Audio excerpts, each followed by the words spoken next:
ભારત માતા કી ભારત માતા કી આપણો જિલ્લો સુઈગામ માગે। સુઈગામ ખાતે બનાસકાંઠા જિલ્લાના વિભાજન દ્વારા નવીન વાવ-થરાદ જિલ્લાનું નિર્માણ થયું છે। એ માટે આજે સુઈગામ તાલુકાના તમામ સરપંચશ્રીઓ, સહકારી આગેવાનો, દરેક સંસ્થાના આગેવાનો, દરેક યુનિયનના વડાઓ અને તમામ પ્રજાજનો આજે ખૂબ ઉત્સાહમાં છે અને વાવ-થરાદ નવો જિલ્લો બનવાથી આજે સુઈગામના તમામ પ્રજાજનોએ માનનીય વડાપ્રધાન શ્રી નરેન્દ્રભાઈ મોદી સાહેબ, આદરણીય મુખ્યમંત્રી ભૂપેન્દ્રભાઈ પટેલ સાહેબ, એવા જ આપણા ગુજરાત વિધાનસભાના અધ્યક્ષ માનનીય શંકરભાઈ ચૌધરી સાહેબના સૌનો હૃદયપૂર્વક આભાર માની અભિનંદન આપી સાથે સાથે નવીન જે થરાદ જિલ્લાનું નિર્માણ થયું છે તેનું વડું મથક થરાદ શહેર ખાતે રાખવામાં આવે છે।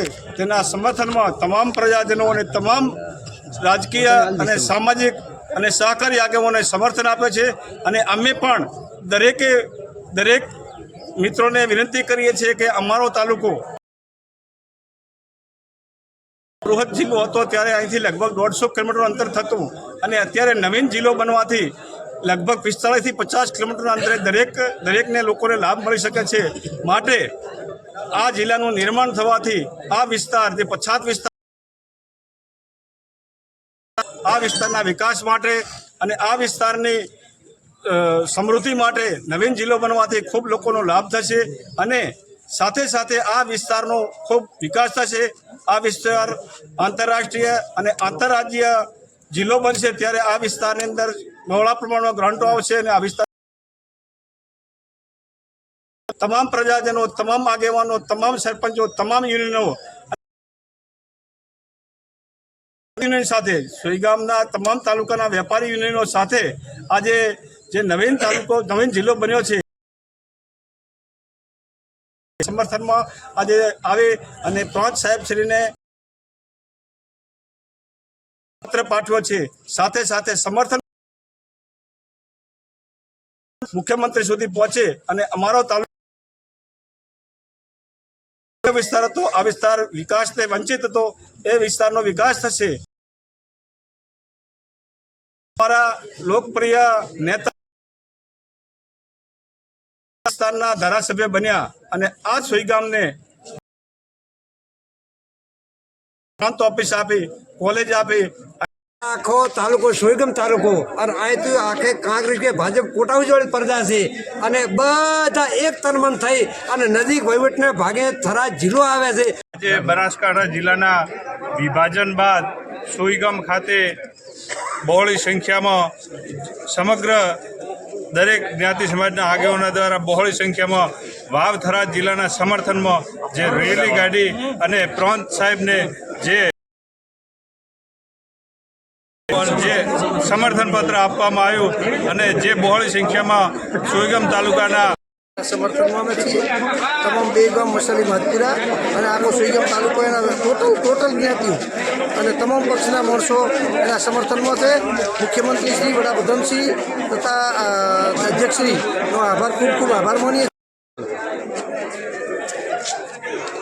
પાલનપુર જિલ્લો હતો, ઘણો બધો દૂર પડતો હતો અને વસ્તી વધી ગઈ હતી।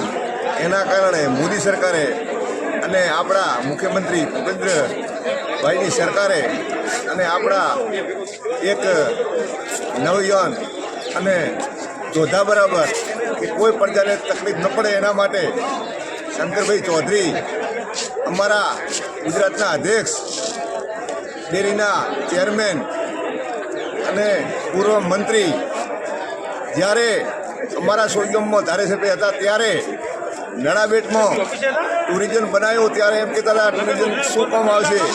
જેણે 7 લાખે એકર જમીન વેચાતી હતી એ 32 લાખે એકર વેચાય છે, છતાં જમીન મળતી નથી।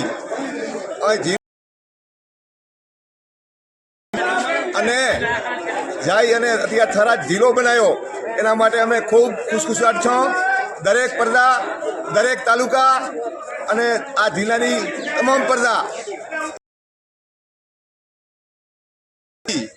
સાધનોની મારામારી એક્સિડન્ટ એમાંથી બચવા માટે નજીકમાં આ જિલ્લો બનાવી અને એમણે જે કામ કર્યું છે એમના માટે ખૂબ